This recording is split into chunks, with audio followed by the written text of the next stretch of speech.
Good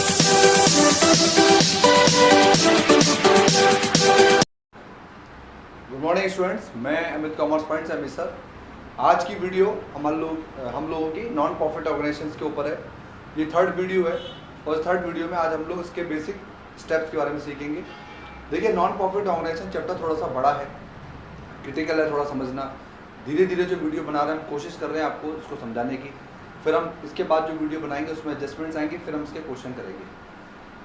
शुरू में non profit organisation को समझना कठिन है, लेकिन मैं आपको विश्वास दिलाता हूँ, अगर हमारी वीडियो आपने पार्ट 1 पार्ट 2 पहले वाली वीडियो देखी तो आपको उसकी कहानी पूरी समझ में आ जाएगी। पार्ट 3 और पार्ट 4 इसकी पूरी कहानी समझ में आ जाएगी। बस हौसले बुलंद रखो, मंजिल तुम्हारे पास आ जाएगी। इसी तरीके से वीडियो को बराबर देखते रहो, बोर मत हो, आलस मत लेके आओ और अपनी डेडिकेशन और अपने कॉन्सेंट्रेट को पूरा अमित कॉमर्स की वीडियो पर लगाओ। चैनल को अच्छा लग रहा है और हमारी वीडियो इस चैनल पर अच्छी लगती है तो हमारे यूट्यूब के चैनल को आप सब्सक्राइब करें, शेयर करें, लाइक करें, कमेंट करें। तो वीडियो के एंड तक जरूर देखें और वीडियो बराबर देखते रहें, जिससे कि आपको इसके सारे बेसिक कंसेप्ट क्लियर हो जाए। तो चलते हैं वीडियो की तरफ। सबसे पहले बात करेंगे अमित कॉमर्स पॉइंट की वीडियो नंबर 3 है। चैनल को सब्सक्राइब, लाइक, शेयर करें। अब हम सीखेंगे आज महत्वपूर्ण टॉपिक।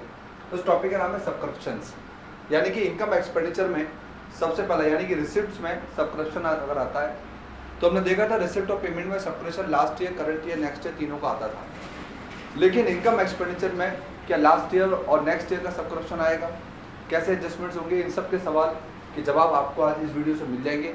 ये वीडियो इतनी इंटरेस्टेड होने वाली है कि आपको बड़े से बड़े क्रिटिकल सब्सक्रिप्शन के क्वेश्चन आप चुटकी भर में करने लग जाएंगे, इसलिए आप बहुत आराम से इस वीडियो को समझना। सब्सक्रिप्शन का मतलब होता है कि यदि मान लीजिए कोई मेंबर है, मान लीजिए मैं एक मेंबर हूँ किसी सोसाइटी के अंदर, यानी नॉट प्रॉफिट ऑर्गेनाइजेशन में मैं एक मेंबर हूँ, तो मुझे हर साल एक मेंबरशिप पेड करनी पड़ती है उस संस्था से जुड़े रहने के लिए, उस संस्था में अपनी सर्विस देने के लिए, काम करने के लिए। तो मुझे क्या करना पड़ेगा कि मेरे जैसे कई लोगों को जो वो एनजीओ चला रहे हैं, उन व्यक्तियों को एक हर साल एक पेड करनी पड़ती है मनी। इस पेड मनी को एनजीओ जो होती है, नॉन प्रॉफिट ऑर्गेनाइजेशन जो फर्में होती हैं, वो रिसीव करती हैं, ठीक है, और उसकी मेंबरशिप को रिन्यूअल कर दिया जाता है। तो मेंबरशिप को रिन्यूअल कर दिया जाता है तो वो मेंबर क्या दे रहा है, सब्सक्रिप्शन किसको दे रहा है, फर्म को। तो फर्म के लिए क्या बन गई, ये रिसिप्ट क्या बन गई, रिसिप्ट यानी कि इनकम। यहीं से पैसा मेंबर के द्वारा हर साल दिया जाता है, चाहे वो मंथली दिया जाए, चाहे हाफली दिया जाए, चाहे ईयरली दिया जाए। तो मेंबर के पास जो पैसा देने का तरीका वो 3 है, या मंथली, हाफली और ईयरली। तो इन 3 तरीके से जो पैसा रिसिप्ट होगा फर्म के पास, इसके लिए so that membership is not cancelled. इस कारण से ही उनकी मेंबरशिप कैंसिल्ड नहीं होगी और वो संस्थान के अंदर अपनी सर्विस सुचारू रूप से देते रहेंगे। अब इसको प्रैक्टिकल कैसे सॉल्व करेंगे, किस तरीके से कैलकुलेशन करेंगे, तो उसको मेंबरशिप और सब्सक्रिप्शन को निकालने के 3 तरीके होते हैं, यानी कि किताब में 3 फॉर्मेट से क्वेश्चन आएगा। वो तीनों फॉर्मेट के एग्जाम्पल मैं आज आपको कराऊंगा और समझाऊंगा। पहला है नोट। नोट से पहले है सब्सक्रिप्शन अगर current year, last year, next year है। जैसे मान लीजिए मैं 4 में काम कर रहा हूँ तो 5 और 3 की अगर बात करें तो 3 का सब्सक्रिप्शन और 5 का सब्सक्रिप्शन नेक्स्ट ईयर और लास्ट ईयर से कनेक्ट है, इसलिए इसको आप करंट ईयर में इंक्लूड नहीं करेंगे, आप माइनस करेंगे, क्योंकि करंट ईयर में दिया हुआ सब्सक्रिप्शन मेंबर का ही दिया जाएगा, लास्ट ईयर का मेंबर का दिया हुआ सब्सक्रिप्शन और नेक्स्ट ईयर का सब्सक्रिप्शन इंक्लूड नहीं होगा। अदर इन्फॉर्मेशन में आपको सब्सक्रिप्शन के केसेस मिलेंगे, इसमें 2 सब्सक्रिप्शन आपको दिखेंगे, एक तो दिखेगा लास्ट ईयर, एक आपको दिखेगा एडवांस नेक्स्ट ईयर, ठीक है, जो करंट ईयर में दिए जाएंगे। यानी दोनों सब्सक्रिप्शन लास्ट ईयर और नेक्स्ट ईयर कब दिए जाएंगे, करंट ईयर में, लेकिन आपको करंट ईयर में लेने नहीं है, इसलिए इन दोनों को हम कर देंगे माइनस। तो सबसे पहले आज हम इसके एडजस्टमेंट्स की बात करें। Adjustments, adjust there are 3 type of method, यानी कि कितने मेथड से सीखेंगे हम, 3 मेथड से सीखेंगे सब्सक्रिप्शन को निकालना। देखिए, सब्सक्रिप्शन में एक सब्सक्रिप्शन होता है एडवांस, दूसरा भी है एडवांस और तीसरा है आउटस्टैंडिंग। एडवांस 2 जो मैं ले रहा हूँ, ध्यान सुनना, अगर कोई बच्चा क्वेश्चन कर रहा है 2005 में, अगर मैं मान लीजिए या मैं काम कर रहा हूँ तो 2004 का सब्सक्रिप्शन और 2006 का सब्सक्रिप्शन जो है वो मेरे लिए क्या बनेगा। देखिए, 2005 वाला सब्सक्रिप्शन अगर आउटस्टैंडिंग है, क्वेश्चन के बाहर है, तो वो करंट ईयर का है। 2004 में दिया हुआ एडवांस वो 5 का ही है, इसलिए वो भी करंट ईयर का है। लेकिन 2005 में दिया हुआ एडवांस 5 का नहीं है, वो 6 का है। जैसे किराएदार मकान मालिक को किराया दे रहा है, तो अगर वो मार्च में किराएदार बना है तो मार्च के अलावा अगर वो अप्रैल मई जून जुलाई का दे रहा है तो वो एडवांस है, क्योंकि सर्विस ली नहीं है उसने, लेकिन पैसा दे दिया है। तो आप समझ गए होंगे शायद। इसका एक फॉर्मेट देख लें कि सबसे पहले क्वेश्चन में दिए हुए टोटल सब्सक्रिप्शन ले लीजिए आप, टोटल सब्सक्रिप्शन जो भी है वो ले लीजिए। जैसे मान लीजिए टोटल सब्सक्रिप्शन 10,000 रुपये है तो आप वो ले लीजिए। इस 10,000 के सब्सक्रिप्शन में से आप टोटल में से लास्ट ईयर और नेक्स्ट ईयर दोनों लेस कर दीजिए। मान लीजिए हम 4 में काम कर रहे हैं तो 3 का और 5 का सब्सक्रिप्शन 3,000 रुपये में इसमें से लेस कर दूंगा, तो मेरे सामने करंट ईयर का सब्सक्रिप्शन 7,000 रुपये आ जाएगा, 7,000 रुपीज़।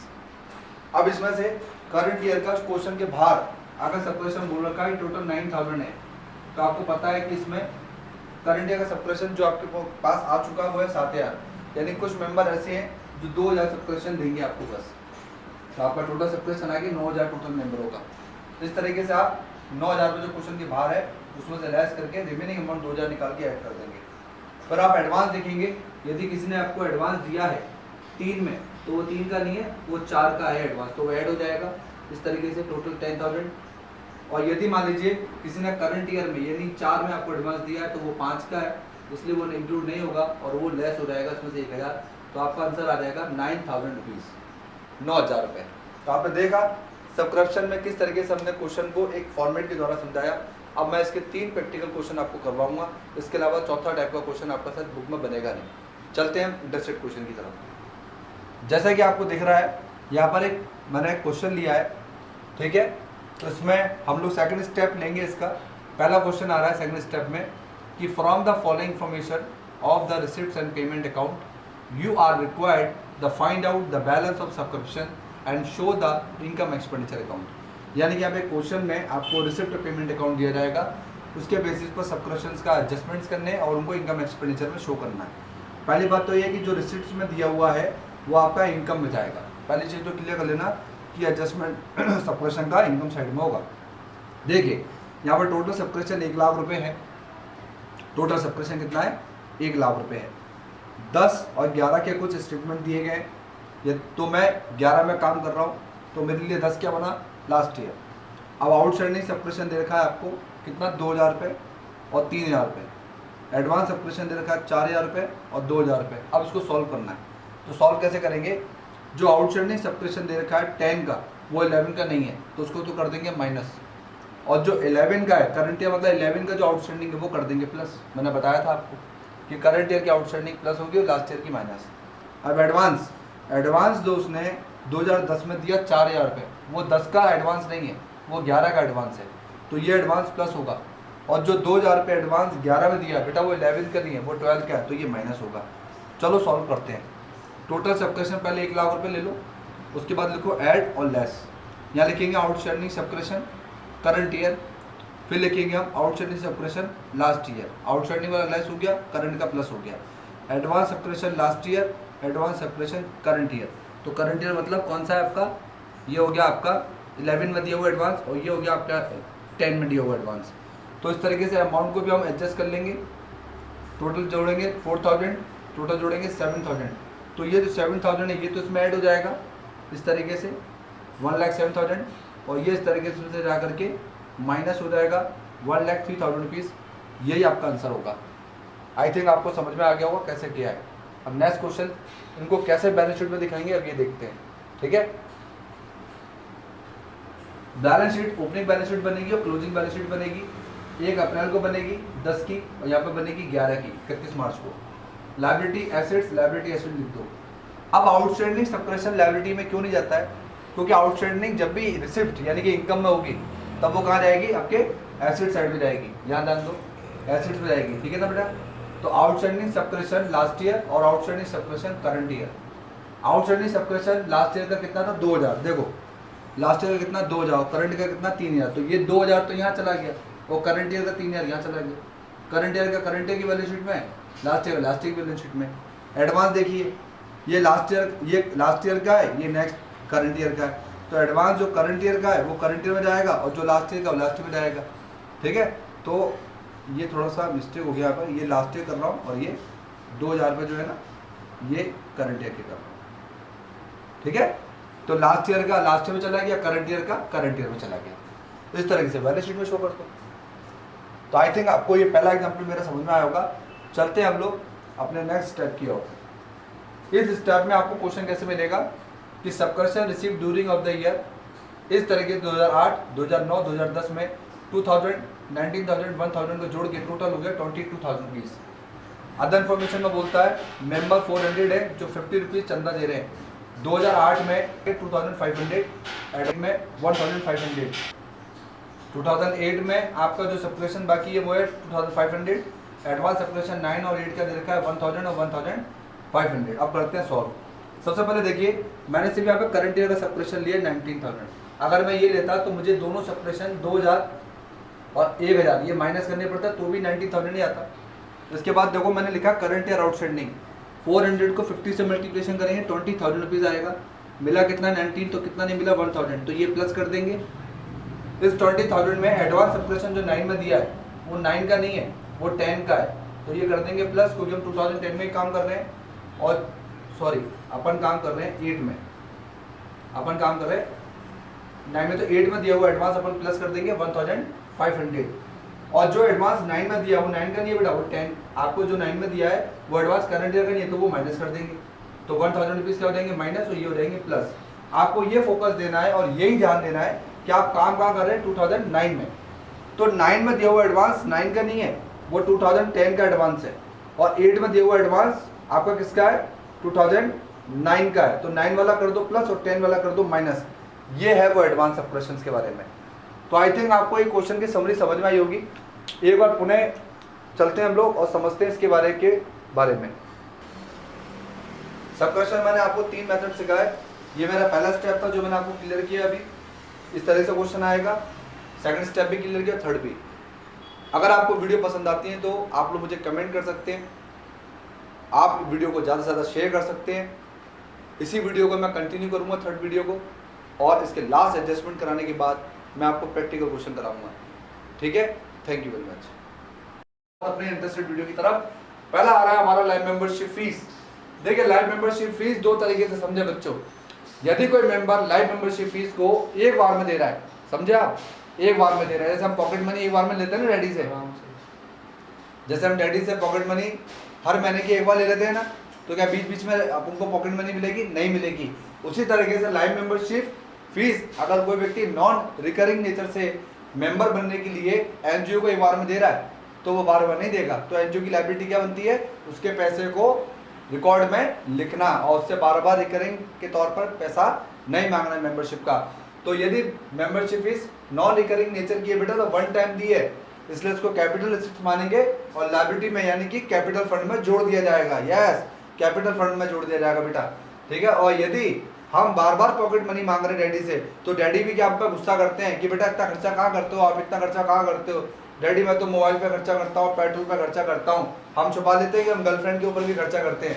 हाँ बिल्कुल सही बात है, आजकल के बच्चे सब जगह खर्चा कर रहे हैं। ठीक है, तो यहाँ देखिए कि live membership fees regular time में अगर ली जा रही है, यानी कि रेगुलर आप पॉकेट मनी ले रहे हो, तो वो जो रेगुलर ले रहे हो डैडी क्या करेंगे? अपने खाते में रिकॉर्ड करेंगे इनकम साइड में कि बेटा जब इनकम करेगा तो मुझे देगा, मेरा खर्चा चुकाएगा। नहीं नहीं, ऐसा बिल्कुल नहीं होगा।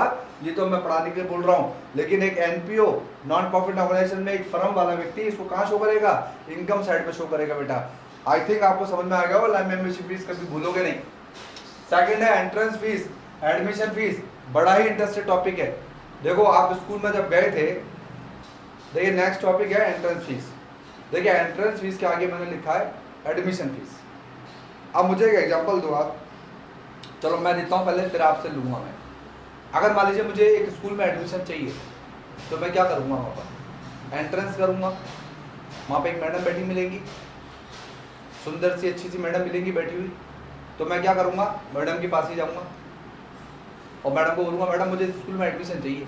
तो मैडम कहें ठीक है एडमिशन फॉर्म ले लीजिए, लाइए 500 रुपीज़। या आप मान लीजिए इसको छोड़ो, सिनेमा गए, सिनेमा टिकट लिया तो आपको क्या देखना पड़ेगा? एंट्री लेनी पड़ेगी, तो एंट्री का चार्ज लगता है जिसको हम टिकट चार्ज बोलते हैं। ठीक है, इसी तरीके से यदि मुझे नॉन प्रॉफिट ऑर्गेनाइजेशन में डोनेट करना है तो मुझे इसका मेंबर बनना है, तो मेंबर बनने के लिए एंट्री लेने के लिए एंट्रेंस फीस देनी है, एडमिशन फीस देनी है। अब या तो मैं एक बार में दे दूँ या मैं बार बार देता रहूँ। अगर मैं बार बार दे रहा हूँ तो इनकम में शो होगी, मतलब रिकरिंग नेचर पर। अगर मैं डेली दे रहा हूँ, मंथली दे रहा हूँ, क्वार्टरली दे रहा हूँ, तो क्या होगा? आपको इनकम में शो करना है।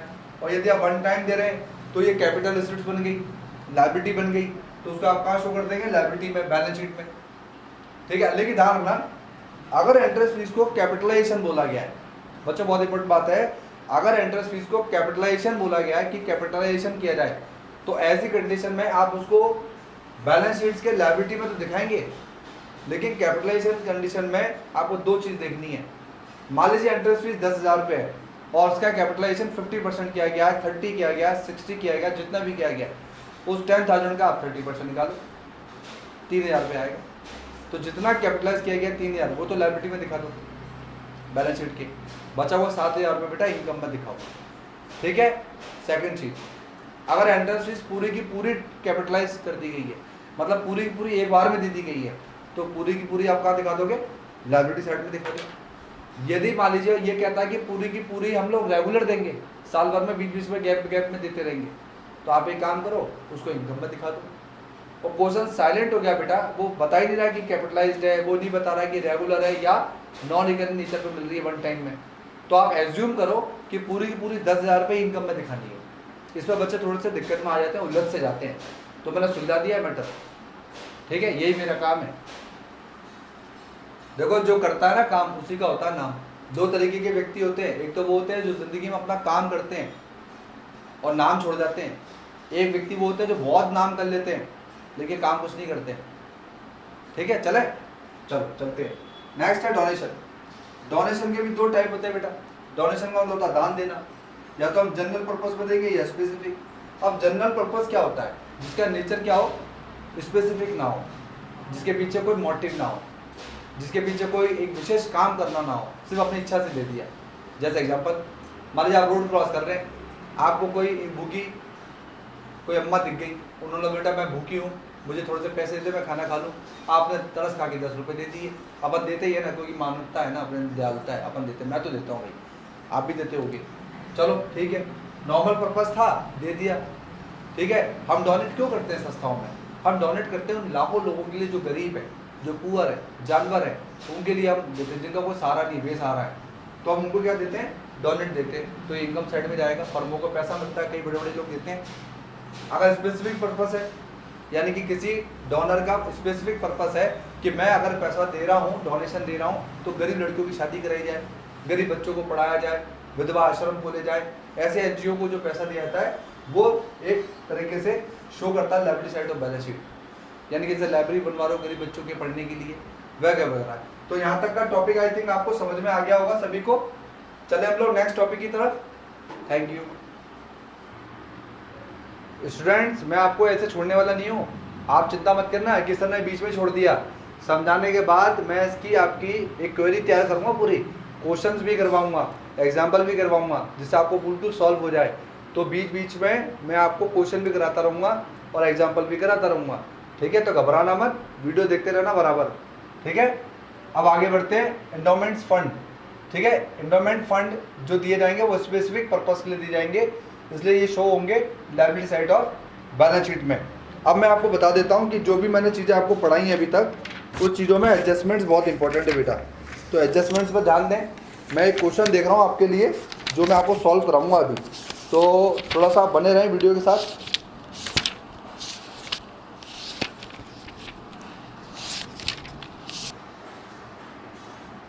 देखो ये आप समझ गए होंगे। नेक्स्ट है लिगेसीज, इसका मतलब होता है वसीयत। लिगेसी मतलब वसीयत।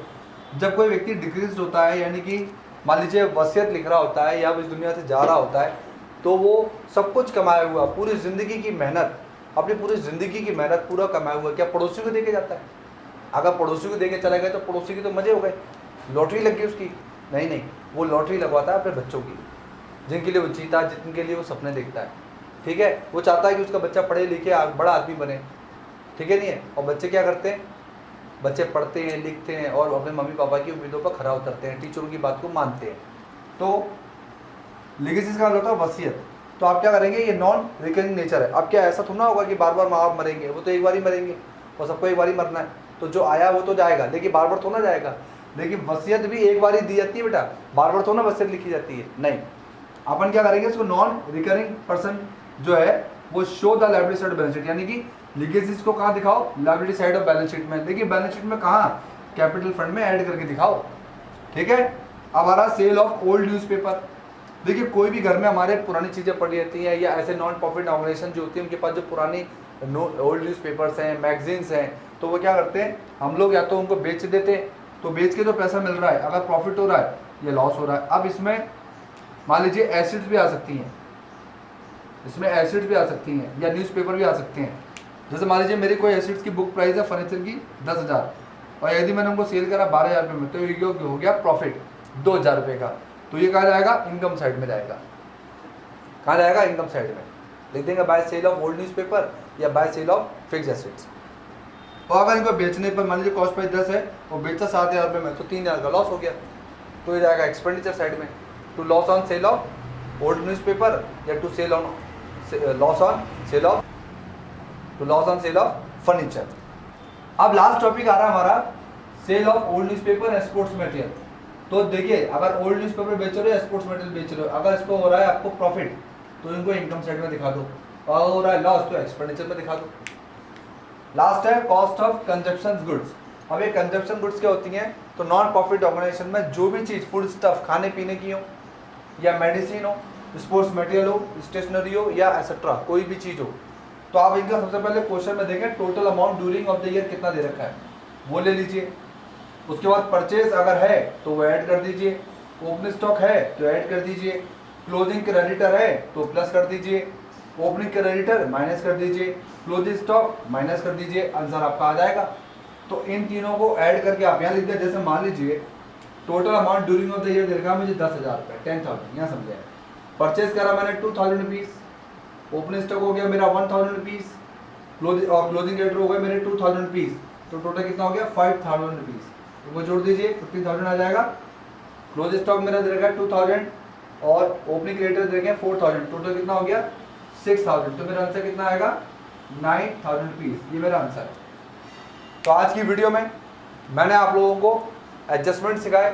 अब वो समय आ चुका है कि हम लोग अपनी नेक्स्ट वीडियो में आप लोगों के लिए 4th वीडियो में क्वेश्चन करना स्टार्ट करेंगे, एग्जाम्पल्स करना स्टार्ट करेंगे और नॉन प्रॉफिट ऑर्गेनाइजेशन की कमर की रीढ़ की हड्डी तोड़ के रख देंगे। तो ये चैप्टर इतना टफ नहीं है, अब नहीं है, पहले था अब नहीं है। अगर आपने मेरी वीडियो देखी होगी तो आपको समझ में आ गया होगा। तो देखिए मैं आपको ये कहना चाहूँगा बच्चों कि इंसान जब कोई काम कर रहा होता है शुरुआत में, तो 4 तरीके की उसके संग एक होता है, सबके संग मैसेज होते हैं। पहला चीज़ तो होगी कि कई लोग होंगे जो शायद हो सकता है मेरी वीडियो को लाइक ही नहीं करें, कई लोग हो सकता है कि सब्सक्राइब ही ना करें लेकिन देख रहे होंगे। लेकिन उनमें से कुछ लोग ऐसे होते हैं जो कहीं ना कहीं हमारी जो कही गई बातें होती हैं उनको मानते हैं, क्योंकि हमारे पूरे कोचिंग क्लास के अंदर आज तक कोई भी अभद्र भाषा हमने यूज़ नहीं करी, हमने किसी भी पर्सनल चीज़ों पर अटैक नहीं किया, हमने अपने सिर्फ स्टडी मटेरियल से मतलब रखा है। अगर आप ऐसे चैनल को प्रमोट कर रहे हैं तो आप यकीनन बच्चों के अंदर एक अच्छा मैसेज दे रहे हैं। आप जो भी ये वीडियो देखते हैं, चाहे वो कॉमर्स के स्टूडेंट हो या नहीं हो, आप लोग सिर्फ मेरी एक बात सुने कि आपके घर में हो सकता है कभी भविष्य में या आसपास मोहल्ले में किसी बच्चे के पास तो कॉमर्स होगी। अगर आप ये वीडियो शेयर करते हैं या लाइक कमेंट करते हैं तो हमें अच्छा उत्साह मिलता है। आप मेरी वीडियो पर कमेंट नहीं आते हैं तो मुझे ये लगता है कि शायद मैं अच्छा नहीं पढ़ाता हूँ, लेकिन मुझे ऐसा लगता है कि मुझे हिम्मत नहीं हारनी है, मुझे अपना काम को करते चले जाना है। क्योंकि एक दिन तो होगा कि कभी तो हमारी वीडियो प्रमोट होंगी, कभी तो वीडियो सब्सक्राइब होंगी, शेयर होंगी, कमेंट आएंगे, लाइक आएंगे, हमें भी अच्छा लगेगा। क्योंकि मेहनत स्टार्ट करी है, धीरे धीरे करके हम अपनी टेक्नोलॉजी में चेंज कर रहे हैं, हम बदलाव लेके आ रहे हैं, लेकिन सब बढ़िया होगा, अच्छा होगा। और मुझे यकीन है एक दिन जैसे और चैनल प्रमोट हो रहे हैं, क्योंकि उन्होंने भी शुरुआत करी होगी तो उन्होंने कई रास्ते अपनाए होंगे। हमने अपने चैनल को प्रमोट कहीं से नहीं करवाया, कई लोग चैनलों को प्रमोट करवा लेते हैं, सब्सक्राइबर बढ़वा लेते हैं और व्यूवर्स बढ़वा लेते हैं। हमने 1 रुपया खर्च नहीं किया है, क्योंकि हमारे पास है ही नहीं खर्च करने को। हम तो सिर्फ अपनी क्वालिटी पे काम कर रहे हैं, क्योंकि हमारे रियल सब्सक्राइबर हैं, फेक सब्सक्राइबर नहीं है। तो हमारी पढ़ाई भी रियल है। मैं ऐसे ही पढ़ाता हूँ बच्चों को जो मैं पढ़ा रहा हूँ। मुझे डिसिप्लिन पसंद है बेटा, क्योंकि मुझे रिजल्ट देना होता है। और यूट्यूब पर भी मेरा आने का मकसद यही है, क्योंकि मुझे लगा ऐसा कि अब टेक्नोलॉजी का ज़माना है तो मुझे आना चाहिए। तो मैंने स्टार्ट किया, हमें इतनी नॉलेज नहीं थी, लेकिन धीरे धीरे करके हमें भी मेहनत कर करके यूट्यूब से सीख के हमने कुछ चीज़ें बनाना चालू कर दी। और आई थिंक आपको पसंद भी आ रही है। मेरी कई वीडियो पे 1200 लाइक आते हैं, सब्सक्राइबर मेरे अभी 350 हो चुके हैं। मुझे उम्मीद है कि मेरे सब्सक्राइबर बढ़ेंगे। तो ये सब बातें मैंने आज खुल के आपके सामने रखी है। वीडियो मैं ऐसे ही बनाता रहूँगा, आप लोगों का प्यार मुझे मिलता रहे। तो मेरी वीडियो को ज़्यादा से ज़्यादा शेयर करें, सब्सक्राइब करें, लाइक करें। नेक्स्ट वीडियो में मिलते हैं, तब तक के लिए धन्यवाद। Thank you very much. तो जैसा कि इस वीडियो में मैंने वादा किया था लास्ट की वीडियो में कि मैं जब वीडियो नंबर 4 लेके आऊँगा तो मैं आप लोगों को बहुत अच्छा क्वेश्चन करवाऊँगा। यानी कि हमारी वीडियो नंबर 4 है और मैंने अपना वादा पूरा किया है। वो वादा जो बच्चों से हमारा है, वो वादा जो आपकी एजुकेशन, एक अच्छी एजुकेशन से हमारा है। और नॉन प्रॉफिट ऑर्गेनाइजेशंस बहुत ज़्यादा एक कह सकते हैं कि समझने के ऊपर है कि अगर हम इसको सब क्वेश्चन समझ जाएं तो यकीनन ये आपको अच्छे नंबर दिलवा देगा। समझ में आ रहा है आपको? अब मैं आपको इसको एक दूसरे एग्जांपल समझाऊंगा कि अगर मान लीजिए रोड पे एक पत्थर पड़ा हुआ है और उस रोड के जो रोड पे पत्थर पड़ा, लोग निकल रहे हैं, कोई पत्थर को तवज्जो नहीं दे रहा, तो पत्थर भगवान से पूछता है कि मैंने ऐसा कौन सा गुनाह किया जो तूने मुझे रोड पर डाल दिया, जो देखो वो लात मार के भाग रहा है या गाड़ी चढ़ा लेता है मेरे ऊपर। तो वहां से एक व्यक्ति गुजर रहा था, उसकी नज़र पत्थर पर पड़ी, उसकी नज़र एक पत्थर पर पड़ी और उसने उस पत्थर को उठाया, सड़क के किनारे नहीं रख करके उसने एक मंदिर के बाहर उसको रख के चला गया। अब देखो दूसरा व्यक्ति आया, उसने क्या करा, उस पर गेरुआ कलर किया और वो चला गया। अब ये चीज़ें 4-5 लोग देख रहे थे, वो पूरा देखते रहे। दूसरा सुबह हुई तो वहाँ पर पता चला कि लोग पूजा पाठ करने लग गए। अब आप इस बात से समझिए कि आपको समझ में आ गया होगा कि अगर वही पत्थर रोड पर पड़ा रहता तो उसकी कीमत नहीं थी, लेकिन वो पत्थर जब मंदिर पर पहुंचा, जब भगवान के चरणों में पहुंचा तो उसकी कितनी कदर बढ़ गई, लोग उसकी पूजा करने लगे। इसी तरीके से अगर मान लीजिए कई लोगों के अकलों पर पत्थर पड़े हुए हैं, वो कहते हैं कि हमारे को समझ में नहीं आता है, मैं आपको दावा करता हूँ चैलेंज कि जैसे उस पत्थर की ज़िंदगी बदल गई, ऐसे कई बच्चों की ज़िंदगी बदल सकती है अगर वो अमित कॉमर्स पॉइंट के मंदिर में आ जाएं, मतलब इस विद्या के मंदिर में आ जाएं और हमारे चैनल को ज़्यादा से ज़्यादा सब्सक्राइब कर दें, तो धमाकेदार आपको पढ़ाई देखने को मिलेगी आने वाले चैप्टरों में। मैं जब कंपनी के वीडियो बनाऊंगा तो बच्चों को सबसे ज़्यादा डर कंपनी में लगता है, और मैं वादा कर रहा हूँ आपसे कि कंपनी चैप्टर से आप खेलने लग जाओगे, डिवेंचर चैप्टर से आप खेलने लग जाओगे और उसकी थ्योरी और प्रैक्टिकल बहुत आसानी से सिखाऊंगा मैं। अब मैं सिखा रहा हूँ आपको क्वेश्चन सबकरिप्शन का। चलते हैं क्वेश्चन की तरफ। क्वेश्चन किसी भी बुक का हो, चाहे टीएस गिरवाल का हो, चाहे वो आर.एस. सिंगल की बुक का हो, चाहे वो जिस बुक से मैं करा रहा हूँ उस बुक का हो। वो बुक का नाम है आपके SC. Sharma, doctor SC. Sharma, गजब की बुक है।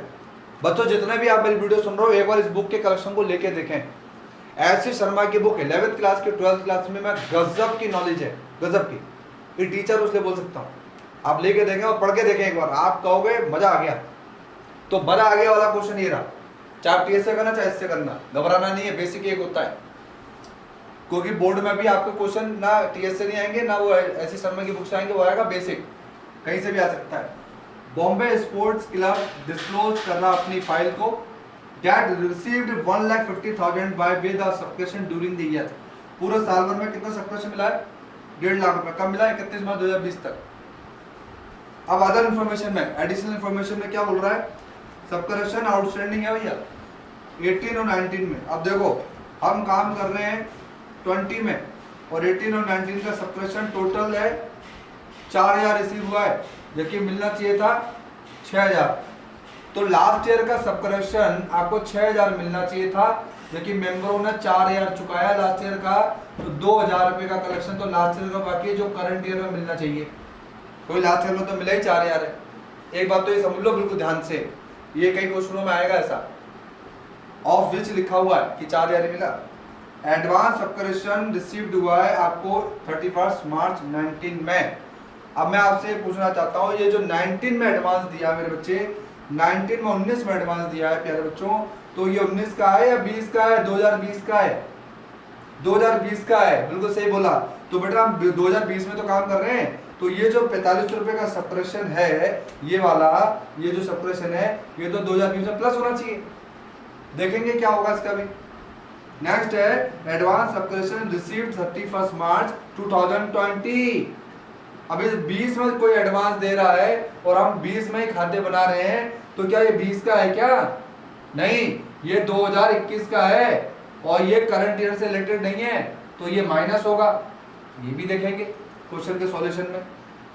अब सब्सक्रिप्शन आउटस्टैंडिंग है 31/3/2020 फॉर 1920। यानी 2020 यानी कि 1920 के एंड में आपका कितना बाकी सब्ट्रैक्शन है 3800 रुपये। तो ये जो 3800 रुपये बाकी है ये तो 20 का है ना, तो ये देखेंगे प्लस होगा माइनस होगा, वैसे तो ये प्लस ही होगा, बाकी हम सॉल्यूशन में देखेंगे। अब बोलता है कि इन सभी सूचनाओं को आप इनकम एक्सपेंडिचर में दिखाओ। चलो चलते हैं सॉल्यूशन की तरफ। ये तो हुआ क्वेश्चन, समझ में आ गया होगा। चलते हैं सॉल्यूशन की तरफ। देखो जिस तरीके से क्वेश्चन मैं आपको दिखाना चाहूंगा, गौर से देखो इस क्वेश्चन को। ये वो क्वेश्चन है जो मैं आपको बता रहा हूँ, ठीक है। ये क्वेश्चन मैंने आपको बताया है। इस क्वेश्चन में टोटल सब्ट्रैक्शन कितना था इनकम साइड में 1,50,000 रुपीज देखो था। उसके बाद उसने बोला था आउटस्टैंडिंग सब्ट्रैक्शन करंट ईयर 1920 3,800। मैंने बोला था ना प्लस होगा, ये प्लस हो रहा है देख लो। फिर एक आया था एडवांस सब्ट्रैक्शन 18 और 19 का 4,500, वो प्लस हो रहा है। क्यों? क्योंकि कोई अगर आपको 18 और 19 में एडवांस दे रहा है 4,500, तो हम खाते बना रहे हैं 2020 में, तो 19 में दिया हुआ एडवांस किसका होगा 20 का, तो इसलिए इसको क्या कर देंगे प्लस कर रहा हूँ। अब अगर कोई आउटस्टैंडिंग सब्ट्रैक्शन कह रहा है कि भैया 18 और 19 का बाकी है 4,000 रुपए, तो आप मुझे बताओ 18-19 में काम कर रहे हैं हम या 20 में काम कर रहे हैं? हम तो 19-20 में काम कर रहे हैं, 18-19 में नहीं कर रहे हैं। तो ये लास्ट ईयर का बेटा माइनस होगा। और एडवांस सब्ट्रैक्शन अगर कोई मान लीजिए आपको 1920 में दे रहा है, तो बेटा वो 20 का नहीं है, वो 21 का दे रहा है 2021 का। तो 2021 का मतलब नेक्स्ट ईयर का, तो वो माइनस होगा। ये ध्यान रखना, आप समझ में आ गया होगा आई थिंक आप लोगों को ये चीज, ठीक है। तो अब इनको जोड़ लेते हैं। अब इन दोनों को प्लस कर लीजिए, यानी 3800 रुपये को 4500 को प्लस कर लीजिए, और प्लस करने के बाद जो टोटल आएगा बता देता हूँ 0 0 8 5 13 3 80 लगा 1 4 4 8, ये 8,300 रुपये जो आएंगे वो उसमें से 1,50,000 में से ये लेस हो जाएंगे, तो आंसर आ जाएगा, और सॉरी ऐड होंगे तो आएगा 1,58,300। अब लेस देखते हैं, लेस में ये दोनों आएंगे, जोड़ लेंगे तो 9,100। अब इसमें से इसको माइनस कर दीजिए, आंसर ये रहा। आई थिंक आपको समझ में आ गया होगा, बिल्कुल इजी। अब इसको कैसे शो करते हैं बैलेंस शीट में, देखो बैलेंस शीट बनाएंगे हम लोग। बैलेंस शीट एज ऑन 31 मार्च 19 और बैलेंस शीट एज ऑन 31 मार्च 20। तो ये तो हो गई ओपनिंग बैलेंस शीट, ये हो गई closing balance sheet. Opening balance sheet में ओपनिंग एडवांस और ओपनिंग आउटस्टैंडिंग, क्लोजिंग बैलेंस में क्लोजिंग एडवांस और क्लोजिंग आउटस्टैंडिंग। अब जो हमारी आउटस्टैंडिंग थी क्लोजिंग, वो टोटल बाहर कितनी थी 6,000 रुपये पड़ा था ना, out of which received only 4,000 but total amount is 6,000 rupees. Question में था ना 6,000, वो 6,000 रुपये ये ना देखो। अब इसमें से कितने मिल गए थे इतने, तो ये आपके ड्यू चल रहे हैं, तो ये लास्ट ईयर वाले के ही है ना, तो इसमें जोड़ के 6,000 लिखेंगे। लेकिन ये 2,000 रुपये कब मिलेंगे आपको करंट ईयर की बैलेंस शीट में, ये रहे 2,000, ये लास्ट ईयर के हैं लेकिन मिलेंगे कब करंट ईयर में, तो ये जोड़ देंगे यहाँ पर। और करंट ईयर की आउटस्टैंडिंग कितनी थी 3,800, तो जोड़ के पूरा बाहर आ गया 6,800। और एडवांस सब्ट्रैक्शन जो था हमारा, आपने देखा था वहां पर कि एक तो हमें लास्ट ईयर में सब्ट्रैक्शन मिल रहा था, ये करंट ईयर में, तो करंट ईयर वाला हो गया नेक्स्ट ईयर का और लास्ट ईयर वाला हो गया करंट ईयर का। लेकिन मिला लास्ट ईयर में, इसलिए लास्ट ईयर की बैलेंस शीट में, मिला करंट ईयर में, इसलिए करंट ईयर की बैलेंस शीट में एडवांस सब्ट्रैक्शन को शो कर देंगे। इस तरीके से जब सब्ट्रैक्शन का क्वेश्चन आए तो इस तरीके से उसको पढ़ें, समझें क्वेश्चन क्या कह रहा है, आप कौन से ईयर में काम कर रहे हैं। जिस ईयर में काम कर रहे हैं वो करंट ईयर होगा, उससे पहले वाला लास्ट ईयर, उसके बाद वाला नेक्स्ट ईयर होगा। उन दोनों को लेस करके एडजस्टमेंट्स जो होंगे वो ऐड करने, show the balance sheet, opening अलग क्लोजिंग अलग। तो आज की वीडियो में ये मैंने सब्ट्रैक्शन का पहला क्वेश्चन कराया, इसी वीडियो को हम कंटिन्यू करेंगे और उसके लगभग 2 क्वेश्चन और करेंगे।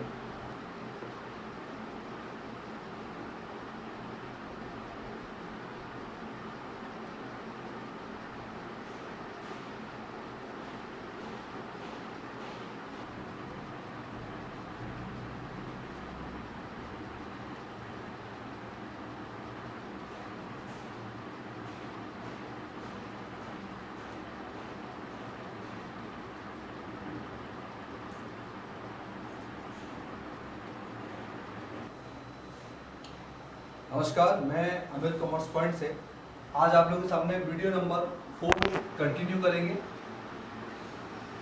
और जैसे कि मैंने कहा था, इस वीडियो में हम लोग आपको सब्ट्रैक्शन के 3 केस के तीनों क्वेश्चंस अलग अलग टाइप के करवाएंगे। हमने अपना वादा पूरा किया है, उसी तरीके से हम अपना वादा पूरा करते रहेंगे। देखिए ये जो क्वेश्चन है, सब्सक्रिप्शन का सेकंड स्टेज ऑफ क्वेश्चन है, मतलब सेकंड क्वेश्चन बेस है।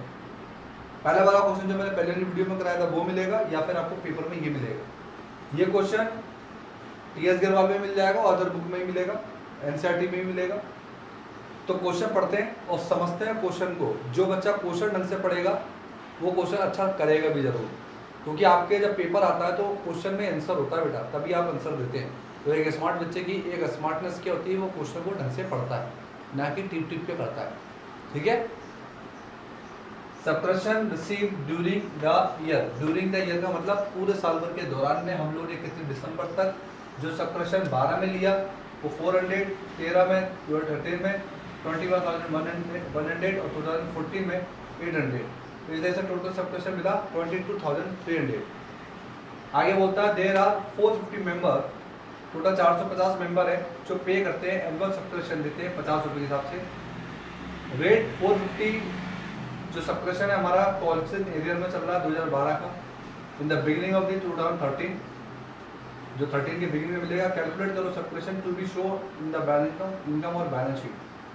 इनकम एक्सपेंडिचर बैलेंस शीट में शो करना है।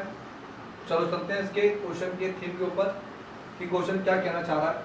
सबसे पहले आप समझें, अगर मुझे टोटल सब्सक्रिप्शन मैं अगर पेपर में 22,300 ले रहा हूँ, तो मुझे 22,300 में से इस लास्ट ईयर के सब्सक्रिप्शन को और करंट ईयर के नेक्स्ट ईयर के सब्सक्रिप्शन को लेस करना होगा। तो मेरे पास जो सब्सक्रिप्शन आएगा वो आएगा निकल के 21,100। तो अब मैं सीधा अगर यही सब्सक्रिप्शन ले लूँ तो बात ठीक हो जाएगी। तो आप ध्यान रखिए, पेपर में अगर आपके पास ये 3 सब्सक्रिप्शन आ रहे हैं, तो अगर 2013 में अगर आप काम कर रहे हैं तो 13 का सब्सक्रिप्शन लेंगे 21,100 सीधा। और क्योंकि सब्सक्रिप्शन के मेंबर 450 है और वो एनुअल सब्सक्रिप्शन 50 रुपये दे रहे हैं, इसलिए पहले इनको गुणा कर लीजिए कि 450 मेंबर अगर 50 रुपये चंदा देते हैं तो टोटल चंदा मिलेगा 22,500 रुपीज़। तो 22,500 मिलना चाहिए था, जबकि मिला आपको ड्यूरिंग ऑफ द ईयर में 21,100। तो कितना नहीं मिला, 1,400 रुपीज़। ये आउटस्टैंडिंग सब्सक्रिप्शन निकल गया करंट ईयर का जो मिलना चाहिए था। अब इसको कैसे शो करेंगे, हम इनकम साइड में लिखेंगे सब्सक्रिप्शन रिसीव्ड जो आपको हुआ, जो नहीं हुआ वो आउटस्टैंडिंग हो गया, करंट ईयर का ऐड कर दिया, टोटल सब्सक्रिप्शन 22,500। अगर यहाँ पर एडवांस सब्सक्रिप्शन होगा तो वो भी आ जाएगा, क्योंकि था यहाँ पे एडवांस सब्सक्रिप्शन 800। तो आप जब क्लोजिंग बैलेंस शीट बनाएंगे तो आप क्लोजिंग बैलेंस शीट के लायबिलिटी में लिख देंगे एडवांस सब्सक्रिप्शन 800 और सब्सक्रिप्शन जो आउटस्टैंडिंग है, क्योंकि इनकम में बकाया है इसलिए बैलेंस शीट्स के एसेट्स में लिखेंगे आउटस्टैंडिंग सब्सक्रिप्शन करंट ईयर 1,400 और आउटस्टैंडिंग सब्सक्रिप्शन लास्ट ईयर। देखिए यहाँ पर गौर से देखिए 450 है और मिलना कितना चाहिए था, 400 मिला है और मिलना कितना चाहिए था 450, तो कितना नहीं मिला 50 रुपये। देखिए 400 ये रहा और 450 मैंने बताया था आपको जो मिलना चाहिए था, 50 रुपीज़ नहीं मिला तो वो यहाँ आ गया करंट ईयर में। अब अगर मैं ओपनिंग बैलेंस शीट बनाऊँ इस तरीके से, ओपनिंग बैलेंस शीट अगर मैं बनाता हूँ तो उसके एसेट साइड में मुझे यहाँ लिखना पड़ेगा आउटस्टैंडिंग सब्सक्रिप्शन लास्ट ईयर कितना था 450 और करंट ईयर में कितना मिलेगा 50। तो यहाँ पे एक बार शो करके 500 रुपीज़ मैं शो कर दूंगा। लेकिन ध्यान रखें वहाँ पर 450 नहीं 400 है, इसलिए 400 लिख करके 50 रुपीज़ ऐड करके यहाँ पर आ जाएगा 450। टोटल सब्सक्रिप्शन लास्ट ईयर की बैलेंस शीट में आ गया है। ये था आपका सेकंड क्वेश्चन जो मैंने आपको सॉल्व करवाया। इस टाइप का क्वेश्चन जब भी आता है तो आप एनुअल सब्सक्रिप्शन देखें कितना मिल रहा है उसको आप मल्टीप्लेट करें, टोटल जो आएगा उसमें से लास्ट ईयर का लेस करके आउटस्टैंडिंग आप ऐड कर दें और क्वेश्चन को सॉल्व करें। एक बार और रिपीट कर देता हूँ मैं, कहीं कोई कन्फ्यूजन हो दूर हो जाए। ये क्वेश्चन है, इस क्वेश्चन को पढ़ने के बाद ये सॉल्यूशन है कैसे करना है। Subscription receive for the year 2013 में काम कर रहे हैं, नंबर ऑफ मेंबर है 450, जो एनुअल सब्सक्रिप्शन देंगे 50 रुपये, दोनों को गुणा करेंगे आंसर आएगा 22,500। जबकि सब्सक्रिप्शन हमें कितना मिला है, सब्सक्रिप्शन मिला है टोटल सब्सक्रिप्शन में से माइनस कर दो सब्सक्रिप्शन रिसीव्ड 21,100, तो डिफरेंस आएगा 1,400। ये आउटस्टैंडिंग हो गया। इस आउटस्टैंडिंग सब्सक्रिप्शन को हम लोग किस तरह से शो करें इनकम एक्सपेंडिचर में, तो इनकम एक्सपेंडिचर में इनकम में लिखेंगे subscription received 21,100 plus outstanding 1,400, total हो गया 500 रुपीज़। अब ये जो आउटस्टैंडिंग सब्सक्रिप्शन है उसको बैलेंस शीट में लिख देंगे बाहर एसेट साइड में। और इसमें एडवांस सब्सक्रिप्शन जो मिल रहा है आपको वो मिल रहा है 450 रुपीज़। ये रहा एडवांस सब्सक्रिप्शन आपका 450 रुपीज़ है, वो आप शो कर देंगे अलग से, ठीक है। तो देखिए ये जो 450 सब्सक्रिप्शन है ये कौन सी एरियर का है, बिगनिंग ऑफ का। लेकिन एडवांस सब्सक्रिप्शन इसमें जो मिला है वो है 800 रुपीज़, वो ये रहा। गौर से देखो 800 2014 में मिला है, वो चला गया एसेट साइड के लायबिलिटी में। बैलेंस शीट के एसेट्स और लायबिलिटी दो साइड होती हैं, तो लायबिलिटी में आप 800 रुपये सब्सक्रिप्शन एडवांस लिख देंगे। अब आप ध्यान रखें कि आपको लास्ट ईयर की जो कॉन्सिनियर दी है वो निकालनी पड़ेगी। तो उसके लिए आप देखो 2012 में 400 रुपीज़ है और जबकि 2012 का जो 13 में मिला है वो 450 है। तो यहाँ पर डिफरेंस कितना आ रहा है, 450 माइनस 400 जो लास्ट ईयर मिला, तो कितना नहीं मिला, 50 रुपये। ये 50 रुपीज़ आप करंट ईयर की बैलेंस शीट में शो कर देंगे। और ओपनिंग बैलेंस शीट जब बनाएंगे तो उसमें लास्ट ईयर का लिखेंगे साफ 400, करंट ईयर में लेंगे 50 रुपीज़, टोटल लिखेंगे 450 रुपीज़। इस तरीके से इसको ओपनिंग बैलेंस शीट और क्लोजिंग बैलेंस शीट और इनकम एक्सपेंडिचर में शो करना होगा। अब मैं तीसरी और लास्ट इसका जो क्वेश्चन कराऊंगा वो आप समझेंगे। Thank you. नमस्कार, मैं अमित कॉमर्स पॉइंट से अमित सर, और आज की क्लास आपकी अनसोल्ड क्वेश्चन की क्लास होगी। वीडियो नंबर 4 है, नॉन प्रॉफिट ऑर्गेनाइजेशन। यस, ये आरबीएससी में भी आया है चैप्टर और सीबीएसई में भी आया हुआ है, तो दोनों क्लासेस के लिए इंपॉर्टेंट है। एग्जाम्पल नंबर 24 है, ओल्ड एडिशन की बुक है टीएस गिरवाल की। इस क्वेश्चन को जब मैं समझाऊंगा तो यकीनन आप बड़े क्वेश्चन करने में कैपेबल हो जाएंगे, इसलिए इस वीडियो को एंड तक जरूर देखें। वीडियो पसंद आने पर शेयर करें, सब्सक्राइब करें, लाइक करें। और जो लोग लाइक नहीं कर रहे हैं कोई बात नहीं है, उनके काम तो आ ही रही है। एक बटन दबाना है आपको, बस इतनी मेहनत करनी है। वीडियो को सब्सक्राइब ज़्यादा करें, वीडियो को एंड तक जरूर देखें, और जितने भी कॉमर्स के स्टूडेंट हैं उनके लिए बहुत हेल्पफुल होगा ये क्वेश्चन, ठीक है। चलो अब अपनी गाड़ी भागेगी पटरी पर। चलो, following information receipt and payment account, prepare income and expenditure account. Receipt और पेमेंट अकाउंट से इनकम एक्सपेंडिचर बनाना है, मतलब रियल अकाउंट से आपको पीएनएल अकाउंट बनाना है। इनकम एक्सपेंडिचर मतलब पीएनएल अकाउंट, ठीक है। ये रिसिप्ट और पेमेंट अकाउंट क्वेश्चन में आपको दिया होगा। यहाँ पर रिसिप्ट दे रखी होंगी, यहाँ पे पेमेंट दे रखा है, तो एक एक करके समझते हैं। रेंट और टैक्सेस आपका एक्सपेंडिचर है, सैलरी आपका एक्सपेंडिचर बन जाएगा, इलेक्ट्रिक चार्ज एक्सपेंडिचर बनेगा, जनरल एक्सपेंस एक्सपेंडिचर, ये होगा रेवेन्यू पेमेंट। कौन से पेमेंट हो गए ये चारों, कौन से पेमेंट हो गए, रेवेन्यू पेमेंट हो गए, पहले आपको ध्यान रखना है, ठीक है। ये आपके रेवेन्यू पेमेंट है। बुक आपका कैपिटल पेमेंट है, ठीक है। ऑफिस एक्सपेंस आपका दोबारा रेवेन्यू पेमेंट है। इन्वेस्टमेंट आपका कैपिटल पेमेंट है। कैश एट बैंक आपके क्लोजिंग बैलेंस कैश के हैं, ये क्लोजिंग बैलेंस जाएंगे क्लोजिंग बैलेंस शीट्स के एसेट्स में बेटा, क्लोजिंग बैलेंस शीट्स के एसेट्स में, ठीक है। यहाँ पर कैश इन हैंड आपको ओपनिंग बैलेंस मिल रहा है, ये ओपनिंग कैपिटल फंड में जाएगा एसेट साइड में। एंट्रेंस फीस आपकी इनकम है, सब्सक्रिप्शन आपकी इनकम है, डोनेशन आपकी इनकम है, इंटरेस्ट आपकी इनकम है, सरप्लस कल्चरल प्रोग्राम का पैसा आपका इनकम है। तो अब हम पढ़ते हैं इसकी इन्फॉर्मेशन को। देखिए इन्फॉर्मेशन बड़ी ज़बरदस्त है, एक एक करके पढ़ेंगे। इन द बिगिनिंग मतलब लास्ट ईयर में, beginning of the year the club had book worth, यानी बुक लिया है किसने, क्लब ने एक्स्ट्रा बुक ली है 3 लाख रुपए की, फर्नीचर लिया है 58,000 का। तो ये ओपनिंग बैलेंस शीट में भी जाएगा और क्लोजिंग बैलेंस शीट में भी जाएगा, क्योंकि ये एडजस्टमेंट्स के बाहर एडिशनल में है। एडिशनल में कोई भी कैपिटल पेमेंट दे रखा है which was shown to side of. Now first is opening balance sheet showing in asset side, now second is closing balance sheet also they showing in asset side. Next है subscription, जो 1 अप्रैल को 2012 में 6,000 रुपये और 7,000 रुपये 13 में। बेटा हम 13 में काम कर रहे हैं, और मैंने बताया था इनकम एक्सपेंडिचर में आप ध्यान रखें कि केवल करंट ईयर की इनकम और करंट ईयर के एक्सपेंडिचर को ही लिया जाएगा, लास्ट ईयर की इनकम और एक्सपेंडिचर को शामिल नहीं करेंगे। तो 7,000 रुपये तो लेंगे, लेकिन 6,000 रुपये को माइनस कर देंगे, तो 7,000 प्लस होंगे और 6,000 माइनस होंगे। और जो लास्ट ईयर का वो लास्ट ईयर की बैलेंस शीट में, जो करंट ईयर का वो करंट ईयर की बैलेंस शीट में जाएगा। 18,000 ड्यू चल रहे हैं रेंट के बिगिनिंग में और एज वेल एज एंड में। अब ये जो एज वेल एज आया ना, इसका मतलब होता है यही तो बिगिनिंग में है और यही एंडिंग में। तो 18,000 बिगिनिंग के हो गए, 18,000 रुपये एंडिंग के हो गए। अब इसको कैसे एडजस्ट करेंगे ये भी हम सीखेंगे। और राइट ऑफ करना है, मतलब डेप्रिसिएशन चार्ज करना है, फर्नीचर पर 5,000 और बुक पर 30,000 रुपीज़। इस तरीके से ये तो हुई अदर इन्फॉर्मेशन, और ये हुआ रिसिप्ट और पेमेंट। अब गौर से देखो आप, यहाँ पर जो कनेक्शन हो रहा है वो हो रहा है बुक और फर्नीचर। तो पहला वर्किंग नोट, दूसरा सब्सक्रिप्शन का वर्किंग नोट आया है यहाँ पर, सब करेक्शन का वर्किंग नोट है, ऐसे टिक लगा लिया करें। और बुक और फर्नीचर पर टिक लगा लो, क्योंकि इन दो का आया, बुक यहाँ पे है लेकिन फर्नीचर नहीं है। और रेंट, अब मुझे रेंट देखना है तो रेंट पर टिक लगा लीजिए। इसके बाद फर्नीचर और इन पर डेप्रिसिएशन है। बाकी आप देखो कि यहाँ पे एडजस्टमेंट नहीं है, तो जिसमें एडजस्टमेंट नहीं है उसको तो कॉपी कर देंगे इनकम एक्सपेंडिचर में। अब इसका सॉल्यूशन कराऊंगा मैं, उसको ध्यान से समझना है। अगर जिस बच्चे ने क्वेश्चन ढंग से पढ़ लिया, क्वेश्चन की समरी को समझ लिया, बाहर की इन्फॉर्मेशन देख ली और उसको ये पता चल गया कि कैपिटल पेमेंट कौन से हैं और रेवेन्यू पेमेंट कौन से हैं, कैपिटल इनकम कौन सी है, रेवेन्यू इनकम कौन सी है, तो उसको कोई डिफीट नहीं कर सकता। और इनकम एक्सपेंडिचर, सरप्लस और डिफिसिट बताएगा। अब एक नोट डालना आप लोग कि हम ओपनिंग बैलेंस शीट क्यों बनाते हैं, तो क्वेश्चन में नोट डालेंगे, question has been not given the value of capital fund.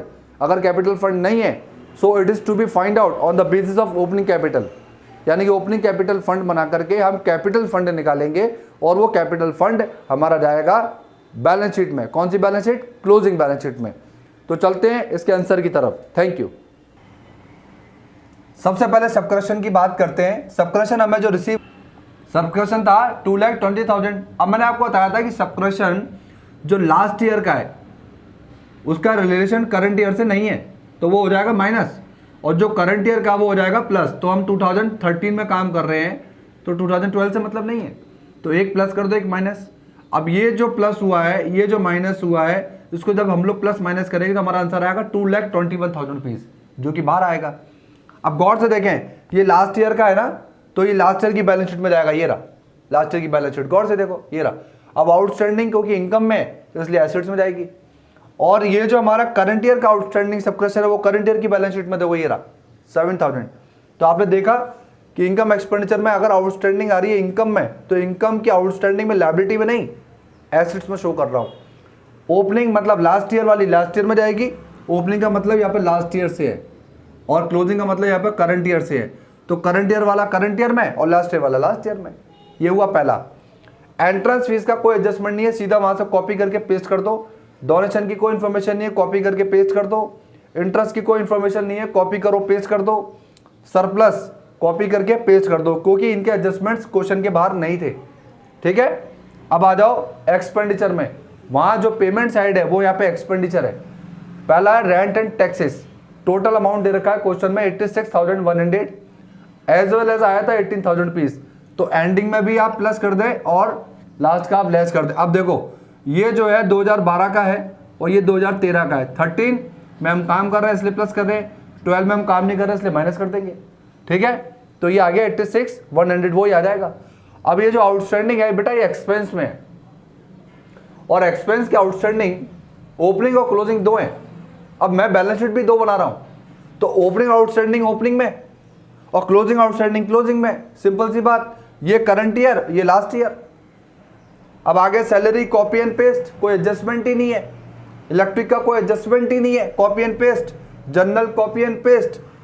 Depreciation जरूर लगाना है, और डेप्रिसिएशन में ध्यान है आपको कि जो हमारी बुक थी वो 3 लाख रुपए की थी, और जो फर्नीचर है वो हमारा दे रखा है क्वेश्चन में। डेप्रिसिएशन देखना आप, वहां पर लिखा हुआ depreciation charge on books and furniture. Books पर 30 और फर्नीचर पर 5,000 रुपीज, वो का वही लिख दो, और टोटल आ गया 35। अब हम इसको पहले क्लोज कर दें, बाद में बैलेंस शीट देखेंगे।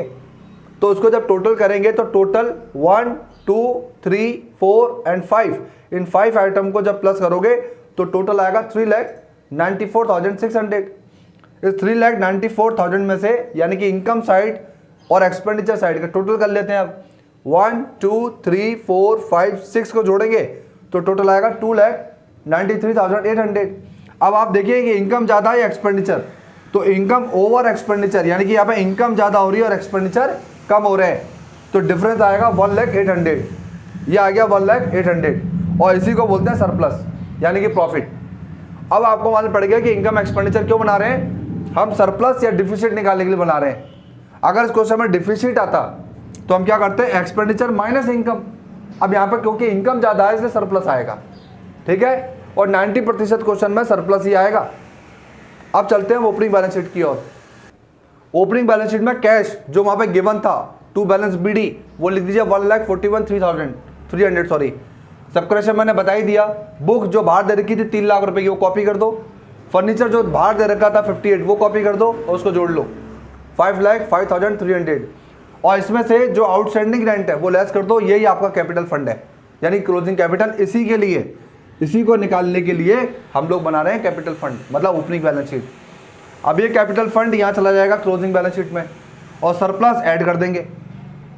आउटस्टैंडिंग रेंट पड़ा हुआ है, इनको जोड़ देंगे 6,06,100। अब आ जाओ cash in hand closing copy कर दो, दे रखा है 43। कैश एट बैंक कॉपी कर दो 63,900 कॉपी कर दो। बुक पहले बाहर जो दे रखी थी वो 3 लाख की थी, बुक अंदर भी दे रखी है 31,200, इन दोनों को जोड़ दो। और जो डेप्रिसिएशन लगाया था 30,000 उससे decrease the value of assets तो माइनस कर दो, बाकी बचा हुआ बाहर 3,01,200। फर्नीचर बाहर दे रखा 58 लेकिन अंदर नहीं है, आप देखना एक्सपेंडिचर में आपको नहीं दिखेगा बुक अंदर, फर्नीचर सॉरी नहीं दिखेगा आपको अंदर, तो 58 ले लो आप बाहर वाला और उसमें से लेस कर दो डेप्रिसिएशन। और last outstanding subscription current year का मैंने बताया था 7,000, फिर जोड़ दीजिए। अगर ये टोटल इक्वल आ रहा है तो उसका मतलब आपने सारे एडजस्टमेंट बाहर वाले सही किए, आपने ओपनिंग कैपिटल फंड में कैपिटल सही निकाली है, आपने क्लोजिंग बैलेंस शीट के अंदर एडजस्टमेंट सही लिए हैं। बच्चों ध्यान रखो, जब भी आपको अदर इन्फॉर्मेशन में जो एडजस्टमेंट दिए हैं पहले आप उन्हें क्लियर कर लो, बाकी के एडजस्टमेंट नहीं है तो समझ जाओ कि अंदर वाली चीज़ें अगर एक्सपेंडिचर है तो वो पेमेंट में जाएंगी और इनकम है और सॉरी रिसिप्ट्स हैं तो इनकम में जाएंगी। तो कितना ईजी हो जाता है अगर हम बाहर के एडजस्टमेंट को पहले करें। कई बच्चों को देखा गया है कि वो अंदर के एडजस्टमेंट्स और बाहर के एडजस्टमेंट्स को कॉपी करना चालू कर देते हैं, नहीं, गलत है। सबसे पहले आप देखो कैपिटल फंड है या नहीं है, अगर है तो ओपनिंग बैलेंस शीट नहीं बनेगी, नहीं है तो ओपनिंग बैलेंस शीट का एक फॉर्मेट बना लो, क्लोजिंग का एक फॉर्मेट बना लो, इनकम एक्सपेंडिचर का फॉर्मेट बना लो और जब बाहर की इन्फॉर्मेशन उसको पढ़ लो और जो जो इन्फॉर्मेशन में कनेक्शन है उन पर टिक लगा दो कि इनके एडजस्टमेंट आए हैं, बाकियों के नहीं आए तो आपको क्लियर हो गया कि मुझे कॉपी एंड पेस्ट करना है, पेमेंट वाला एक्सपेंडिचर में और रिसिप्ट्स वाला इनकम में। तो इससे बहुत ईजी हो जाता है क्वेश्चन करना। क्वेश्चन को समझें फिर करें, 50 क्वेश्चन करने से बढ़िया एक क्वेश्चन की थीम को पकड़ लो कि अरे क्वेश्चन की थीम कैसे क्या चेंज कर रही है, क्वेश्चन में टॉपिक चेंज हो रहे होंगे, खुद का एक क्वेश्चन बनाओ उसी को सॉल्व करो और पहले बेसिक क्लियर करो। तो मेरी बेसिक की वीडियो पहले आपको दे रखी है मैंने और लिंक शेयर कर दूंगा मैं, और आप उस लिंक पर जाकर के video number 1, video number 2, video number 3 जब देखेंगे तो आपको पूरा कंटेंट मैंने क्लियर किया है। इसलिए प्रत्येक वीडियो को देखना बहुत जरूरी है और यूँ तो अमित कॉमर्स पॉइंट की सारी वीडियो देखना जरूरी है क्योंकि सभी बेहतरीन से बेहतरीन मैं मेहनत करके बना रहा हूँ। तो नेक्स्ट वीडियो में जरूर मिलेंगे एक नए क्वेश्चन के साथ। इन्हीं शब्दों के साथ मैं अमित सर आप लोगों से विदा लेता हूँ। एक बार पुनः बोल रहा हूँ, सब्सक्राइब, शेयर और बेल बटन बजाना ना भूलें। Thank you very much, support me.